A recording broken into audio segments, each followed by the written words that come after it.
सुप्रभात बच्चों, गणित की कक्षा में आप सभी का स्वागत है। आज हम अध्याय 8 ज्यामिति के अंतर्गत वृत्त पढ़ने जा रहे हैं बच्चों। की वृत्त किसे कहते हैं?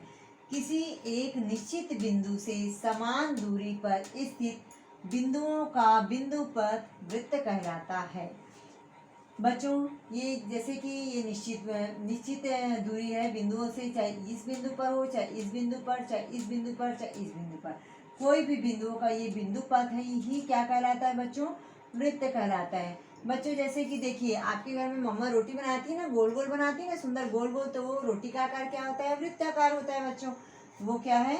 वृत्ताकार होता है। और वैसे यह निश्चित बिंदु वृत्त का केंद्र कहलाता है। और ये जो बिंदु दिखाई दे रहा है ना बच्चों, ये निश्चित बिंदु ही क्या कहलाता है? वृत्त का केंद्र कहलाता है बच्चों। अब हम पढ़ेंगे त्रिज्या। त्रिज्या वृत्त के केंद्र से वृत्त के किसी बिंदु को मिलाने वाला रेखाखंड वृत्त की त्रिज्या कहलाती है। ये निश्चित दूरी से, जैसे ये यहाँ पे मिल रहा है, तो ये क्या कहलाएगा बच्चों? वृत्त की त्रिज्या। चाहे वह बिंदु यहाँ से यहाँ मिले, चाहे इधर से इधर कहीं पर भी ये मिलता है, तो ये क्या कहलाता है बच्चों? वृत्त की त्रिज्या कहलाता है।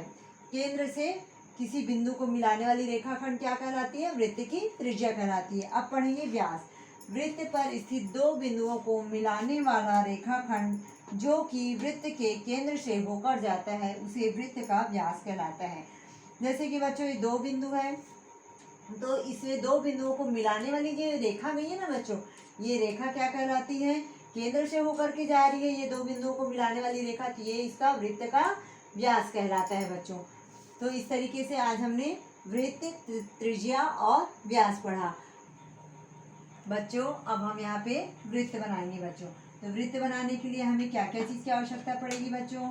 हमें प्रकार की आवश्यकता पड़ेगी बच्चों, और पेंसिल होना, और स्केल की आवश्यकता पड़ेगी बच्चों। तो जैसे कि हमारा प्रश्न है, प्रश्न नंबर 1, 7 सेंटीमीटर त्रिज्या वाले वृत्त बनाओ। तो बच्चों, ऐसे जो आपके पास प्रकार रहता है ना, उसमें इस तरीके से आप पेंसिल फंसाएंगे बच्चों। पेंसिल अच्छे से फंसाने के बाद आप स्केल लेंगे, और स्केल में जैसे कि देखो, शून्य है, शून्य से 7 सेंटीमीटर लेना है, तो मैं यहाँ पे शून्य में रखूंगी, और 7 सेंटीमीटर बच्चों देखो, एक शून्य, 1 2 3 4 5 6 और ये 7 सेंटीमीटर बच्चों। और प्रकार को लेकर के शून्य में रखा, और मैं 7 सेंटीमीटर तक, क्योंकि मुझे 7 सेंटीमीटर वाला वृत्त बनाना है त्रिज्या की बच्चों। अब वृत्त बनाने के लिए हम सबसे पहले क्या बनाएंगे बच्चों? केंद्र बनाएंगे। इस तरीके से हमने क्या बनाया? केंद्र बनाया बच्चों, इस तरीके से, है ना। ये छोटी सी बिंदु हमने यहाँ पे क्या किया? केंद्र बनाया। अब इस केंद्र में बच्चों हम यहाँ पे प्रकार की नोक को ऐसा रखेंगे, और ऊपर से पकड़ेंगे बच्चों, है ना। और ऊपर से पकड़ते हुए इस तरीके से हल्के से धीरे से ऐसा घुमाते हुए, धीरे से ऐसा घुमाएंगे बच्चों, और हम क्या बनाएंगे बच्चों? वृत्त बनाएंगे, है ना। तो इस तरीके से हमारा ये क्या बना बच्चों? वृत्त बना, है ना। तो इस तरीके से हम इसको घुमा देंगे बच्चों, ये हमारा क्या बना? वृत्त बन गया। और उसके बाद हम क्या करेंगे? त्रिज्या वृत्त बनाना, और ये क्या है? हमारा केंद्र है। तो केंद्र से हम यहाँ पे ऐसा स्केल रख के सीधा ऐसी लाइन खींच देंगे बच्चों। इस तरीके से ये हम ऐसा खींच देंगे बच्चों। ये कितने सेंटीमीटर वाला हुआ है? 7 सेंटीमीटर। और यहाँ पे हम शून्य से ऐसे दर्शा देंगे, और यहाँ नीचे में क्या लिखेंगे बच्चों?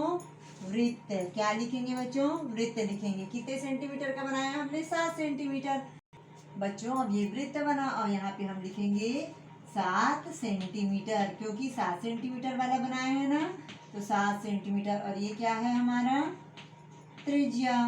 तो हम इस तरीके से लिखेंगे बच्चों। तो 7 सेंटीमीटर का वृत्त मैंने बनाया। अब आपको भी एक वृत्त अपनी कॉपी में बनाना है बच्चों। अब हम पुस्तक पर करेंगे। अब इस वृत्त की त्रिज्या को नाप कर लिखो। तो बच्चों, ये दिख रहा है ना, केंद्र से यहाँ तक की दूरी ये त्रिज्या कहलाती। तो हम ऐसे स्केल रखेंगे, और यहाँ पे इसको नापेंगे। तो बच्चों देखो, 1 2 3, और उसके बाद 1 2 3 4 5, तो ये कितना है? 3.5 सेंटीमीटर। कितने सेंटीमीटर का बना है? 3.5 सेंटीमीटर। ये क्या है बच्चों? त्रिज्या, है ना। तो इसको हमने माप करके लिख दिया बच्चों।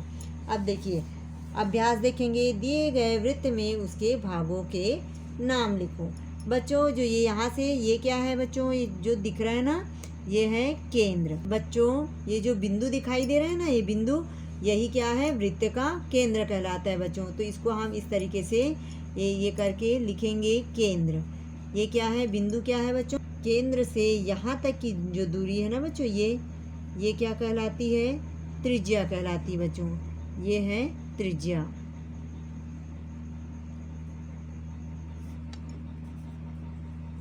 ये त्रिज्या कहलाती है। और बच्चों अब ये जो यहाँ से यहाँ तक की जो दूरी दिखाई दे रही है, ये क्या कहलाती है बच्चों, व्यास कहलाती है। तो हम इसे क्या कहेंगे, व्यास, और इस तरीके से लिखेंगे बच्चों। ये क्या है, व्यास। आप ये अंदर लिख सकते हैं या फिर आप इस तरीके से ऐसे करके आप यहाँ पर भी लिख सकते हैं बच्चों। ये आपको कॉपी में करना है। उसके बाद देखिए, दिए गए वृत्तों में केंद्र पहचानो। तो बच्चों ये जो बीच में जो बिंदु है, यह क्या कहलाता है, केंद्र। जैसे कि हमने अभी वृत्त बनाया ना, तो उसमें लिखा हुआ है, तो उस तरीके से ये क्या कहलाया, केंद्र। आजू बाजू के जो बिंदु है ना बच्चों, वो केंद्र नहीं कहलाता। जो बीचों बीच ये बिंदु है, वही क्या कहलाता है बच्चों, केंद्र कहलाता है। दिए गए वृत्त में व्यास पहचानो। अब व्यास कौन सा है, जो ये दो बिंदुओं को मिलाती है, ये जो बीच से, जो केंद्र से मिलाती है, तो वो क्या कहलाती है बच्चों, व्यास कहलाती है। जैसे कि ये देखो, ये बिंदु से ये यहाँ से यहाँ तक जो रेखा मिला रही है, वो क्या कहलाती है, व्यास कहलाती है। जैसे कि इसमें देखिए, ये केंद्र से पूरी यहाँ से यहाँ तक की दूरी है, क्या कहलाती है, वृत्त की व्यास कहलाती है बच्चों।